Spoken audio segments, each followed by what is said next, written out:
дэлхийн нийт хүн төрөлхтөн амаргүй сорилт бэрхшээл түүхэн цаг үеийг хамтдаа тулсан.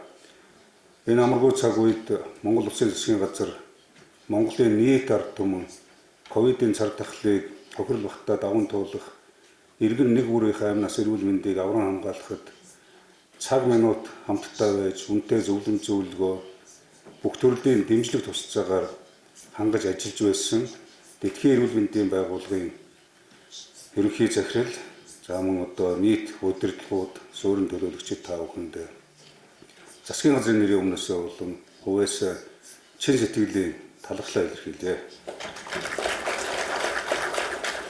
Өнгөрсөн 100-д болсон хүйтэн дайнаас хойш хүн төрөлхтний өмнө тулгуурсан нэн хүнд амаргүй сорилт бэрхшээл бол яахан аргагүй бас COVID-19 энэ цар тахал байсан. Хүн төрөлхтний шинжилгээ ухаан, мэдээлэл технологи өндөр хөгжсөн үсрэнгуй хөгжлийн 90-100-д амьдарч байгаа эдээч дэлхийн нийтийг амарсан цар тахлын өмнө эдийн засаг нь хөл дээрээ боссон, эрүүл мэндийн салбар нь гоцгойд хөгжсөн, хөгжингүү улс орнууд нийтээрээ бас одоо хүчин мөхссөн. Гамшигын өмнө бүхий л улс орнууд бас одоо хүч нөөц уулзаагаа шавхаж хамгийн гол гарцсан хүн хоорондын болон улс хоорондын хамтын ажиллагаа, эв нэгдэл, итгэл сэтгэл, харилцан дэмжлэг тусалцаа байсан гэдгийг илүү ухааруулсан, цаашдаа ч одоо хамтдаа байх ёстой гэдгийг одоо сануулсан гашуун ийм өдрүүд байлаа. Цар тахлын нөхцөл байдал цаашид хэрхэн өөрчлөгдөж, хизээ ямар мутацид орж дахин дэгдэх хэр зэрэг хор хохирол учруулахыг хэн ч бас тааж мэдэх боломжгүй үед Монгол Улсын засгийн газар, Улсын онцгой комисс, иргэдийнхээ амнаас эрүүл мэндийг хамгаалахын зэрэгцээ цар тахлын улмаас уналтанд орсон эдийн засгаас сэргээх, эрүүл мэндийг хамгаалж эдийн засгаас сэргээх бодлогыг хамтдаа авч хэрэгжүүлж, ажлын байрыг хадгалах, айл өрхийг аль болох одоо стресс бухимдалгүй, хүндрэлгүй байлгах, аж ахуй нэгжүүдийн үйл ажиллагааг дэмжих бодлогоо одоо бас тууштай баримталж ажилласан. Монголчуудын цар тахлын үн цаг үеийг бас эв нэгдэл харилцан итгэлцэл хамтын ойлголцлоор харьцангуй хохирол багтаа даван туулсан энэ Дэлхийн эрүүл мэндийн байгууллагын хувь нэмэр онцгой үүрэг үүсгэсэн гэдгийг дахин тэмдэглэе. Эрүүл мэнд эдийн засгийн хамтан авч явах засгийн газрын бодлогыг хэрэгжүүлэх гол найдвар нь вакцин байсан. Монгол Улсын засгийн газар ард иргэдэд цар тахал одоо цаг алгүй вакцинд хамруулахын тулд шаардлагатай бүхий л арга хэмжээг авч ажиллаж, олон улсын байгууллага, Дэлхийн эрүүл мэндийн байгууллага тухай үе бүртэн одоо мэдээлж ажиллаж байлаа.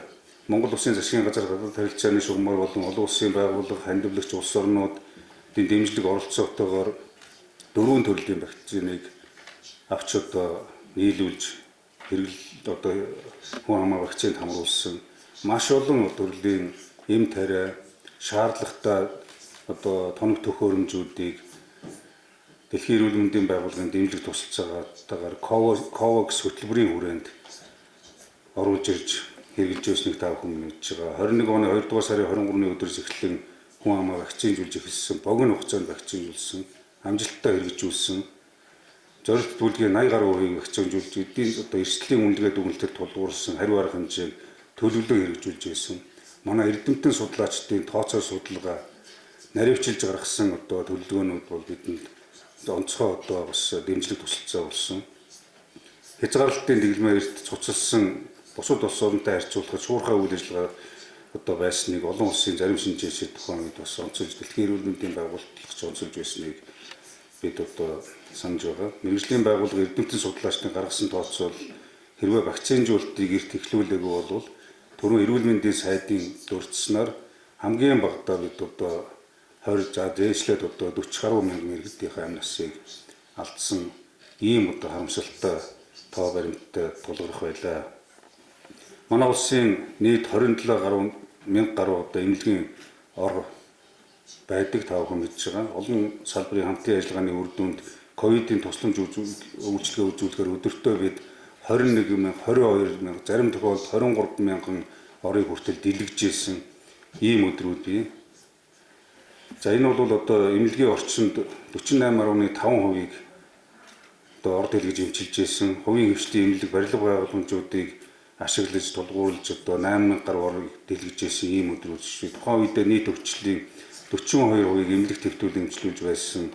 Дэлхийн бусад орнуудтай харьцуулахад 2 за бүр дээшлэх юм бол 240 дахин одоо их үзүүлэлт гэж дүгнэгдэж байгаа. Маш их өндөр бэрхшээл тулгарч байсан ч эмнэлгийн орыг дэлгэж эмчилгээг эрт эхлүүлж байсан бас өндөр бэрхшээл нас баралтыг багасгасан гэдэгтээ одоо бид бүрэн итгэлтэй байгаа. Ковидын шалтгаанд нас баралт хүндрэлийг багасгах эрүүл мэндийн тусламж үйлчилгээний хүртээмжийг нэмэгдүүлэхэд анхаарч үүсч болцсохгүй эрсдлийн үнэлгээнд тулгуурлан орон нутгийн эмнэлгийн тусламж үйлчилгээнд шаардлагатай хүчил төрөлхтийн аппаратуудыг халдвар төвчин судлалын үндэсний төвөөс эхлээд Улаанбаатар хотын төвийн эмнэлгүүд 21 аймгийн эмнэлгүүдэд байгуулж бас одоо хамгийн сүүлийн үеийн технологи шийдэл бүхий вакцин биоэлдэмлийн агуулгыг богино хугацаанд барьж ашиглалтанд оруулснаар бид бас энэ амжилттай одоо энэ ковидыг даван туулах нэг үндэслэл болсон гэж үзэж байгаа. Улсын онцгой комисс шуурхай штаб, аймгийн нийс сум дүүрэг, Камшигаас хамгаалах улсын албадад шатны шуурхай штабуудыг байгуулж 24 цагийн эмнэлэг зүүн багийг ажилуулж эмчилгээ онцлогоо яралтай тусламж зөвлөгөөний зөвлөх багуудыг цахим хэлбэрээр хүртэл аймаг орон нутгад ажилуулж байсан. Эдгээр арга хэмжээ удирдлага зохион байгуулалтаар бас хангаж ажилласан эрүүл мэндийн салбарын одоо нийт ажилтны албан хаагчид гар бие оролцож бүх цаг үед бол амь нас эрүүл мэндэд золиослон оролцсон нийт эрүүл мэндийн салбарын ажилтны албан хаагчид онцгой байдлын салбарын ажилтны албан хаагчдаар бид онцгой бахархаж байгаа гэдэг эрүүл мэндийн дэлхийн эрүүл мэндийн байгууллагын ерөнхий захирал таны өмнө бас одоо харалтайгаар хэлэхэд сайхан байна. Цар тахлын эсрэг хариу арга хэмжээ авч хэрэгжүүлэхэд зөвхөн эрүүл мэндийн салбараас гадна одоо олон салбарын шуурхай хамтын ажиллагаа маш чухал үүрэг гүйцэтгэсэн.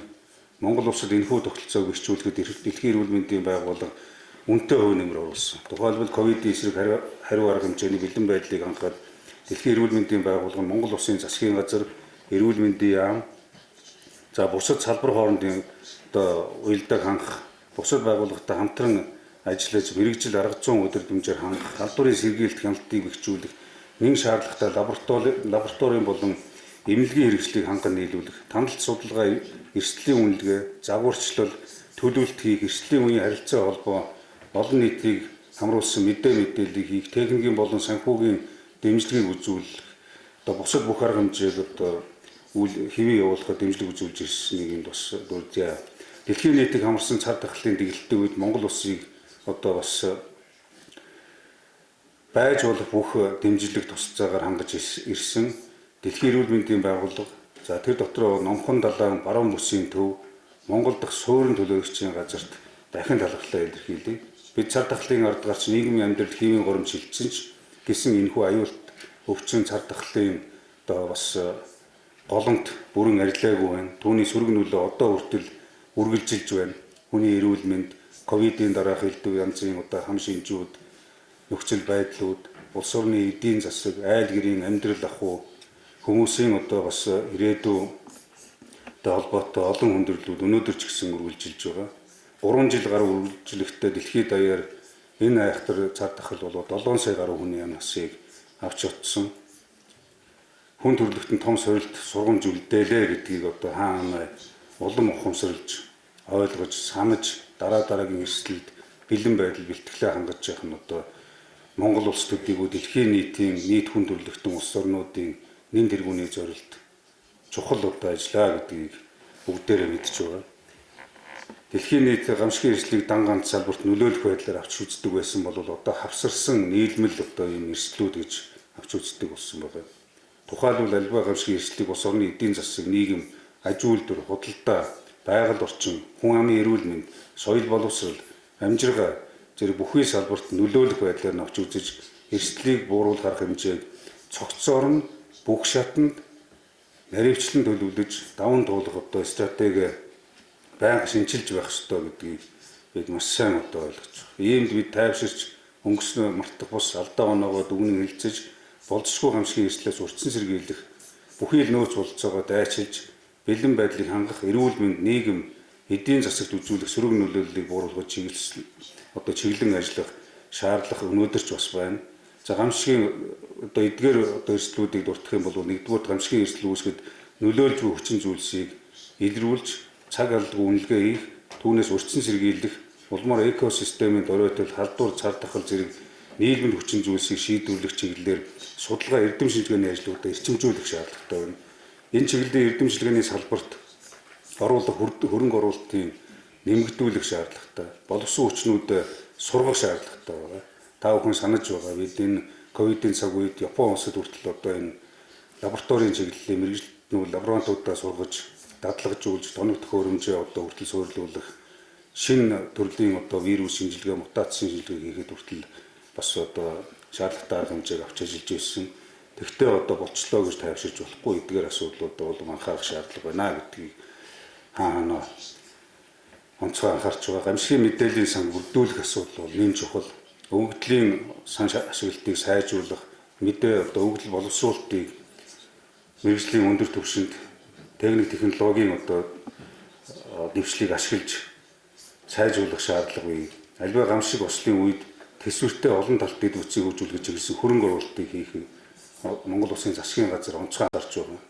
Гамшигаас хамгаалах салбарын хөрөнгө оруулалтыг нэмэгдүүлэх, хүний нөөц боловсон хүчний бодлогыг анхаарч одоо мэргэжлийг дээшлүүлэх, дадлагжуулах ажлыг тогтмол зохион байгуулах нь юу юунаас илүү гэдгийг ковидын өдрүүдэд бид ясмахандаа шингэтэл ойлгосон. За гамшигаас хамгаалах болон эрүүл мэндийн тухай хууль, эрх зүйн орчныг боловсронгуй болгох, нийгмийн эрүүл мэндийн тогтолцоог үе шаттайгаар цаг алдгүй шинжилэн чадахжуулах, иргэдэд эрүүл мэндийн урьдчилан сэргийлэх одоо мэдээлэлээр хангах, зөвлөм зөвлөгөөгөөр хангах, эрүүл мэндийн боловсролыг дээшлүүлэх, нийгмийн суур өвчлөлийг багасгах, нийтийн эрүүл мэндийн чиглэлд онцгой анхаарч ажиллах, иргэн аж ахуйн нэгж байгууллагын эрсдлийн үеийн ажиллах, горим хариуцлагыг өндөржүүлэх, байнгын тогтмол одоо мэдээлэл зөвлөмжөөр хангаж ажиллах гэдэг бол чухал байна. За даяаршил бол мэдээж одоо зогсохгүй, даяаршил дангааршлын төлөөх дэлхийн улс орон гүрнүүдийн хоорондын тэмцэл одоо бас ширүүсч байна. Дэлхийн нийт урд өмнө хизээж байгаагүйгээр илүү их тийм одоо инх тайван аюулгүй байдал, тогтвортой байдал эмзэг болж байгаа энэ цаг үед элдв янзын одоо өвчин хүний гоц халдварт одоо хүчин зүйлээс шалтгаалсан болон байгалийн хүчин зүйлээс шалтгаалсан энэ голомтод өвчлөл нэмэгдэх, халдвар төвчнүүд тарахыг эрсдлүүд өндөр байна. Түүнийг дагсан хүмүүнлэгийн гамшиг нүүрлэх эрсдлүүд эхнээсээ одоо улс орнуудыг нүүрлж эхэлж байгаа. Дэлхийн нийтэд сөрөг нөлөө үзүүлж байгаа учраас энэ бүхэн дээр одоо анхаарч сайн туршлагаа хадгалан хуваалцах ёстой. Зовлон жаргалаа бас одоо хуваалцаж, гашуун туршлага дээр үндэслэж өөрсдийн одоо чадвараа бүх салбарт бэхжүүлэх нь чухлаа гэж Монгол Улсын засгийн газар үзэж байна. Бидний энэхүү үйл ажиллагааг дэлхийн эрүүл мэндийн байгууллага бүх талаар одоо цааш дэмжиж ажиллана гэдэгт итгэлтэй байгаа. Бидний хамтын ажиллагаа улам өргөжнө гэдэг ч одоо эргэлзэхгүй байна. Монгол Улсын одоо нийгэм эрүүл мэндийн салбарт оруулж байгаа хөрөнгө оруулалт тэр дундаа нийгмийн эрүүл мэндийн чиглэлээр хийх ажлуудад байнга тусалж ирсэн одоо дэлхийн эрүүл мэндийн байгууллага цаашид ч одоо туслагад бэлэн байна гэдгийг илэрхийлж өөрийн биеэр Монгол Улсад хүрэлцэн ирж Монгол Улсын эрүүл мэнд, онцгой байдлын салбар, эрүүл мэндийн байгууллага, засгийн газрын бодлогыг одоо тууштай дэмжгээ илэрхийлж байгаа. Доктор одоо бас танд болон одоо танай хамт олонд чин сэтгэлийн талхлаа илэрхийлээ. Өнгөрсөн хугацаанд Монгол Улсын засгийн газар бидний үйл ажиллагааг дэмжиж ажиллаж байсан, суурин төлөөлөгчөөр ажиллаж байсан доктор Сергей Диордиц одоо ажиллаж байгаа суурин төлөөлөгч доктор Сокоро Эскаланте та одоо нар тав хүндээ бас засгийн газар ард түмнийхэн нэрийн өмнөөс талхлаа илэрхийлье. Ингээд одоо их орон минь их дэлхийн минь гамшигын одоо эрсдэл аюулгүй хүн бүр хүүхэд бэр амар тайван байхын төлөө зүтгэж байгаа та бидний хамтын ажиллагаа улам өргөж өгнө гэдэг одоо ерөөлийг дэвшүүлье. Баярлалаа.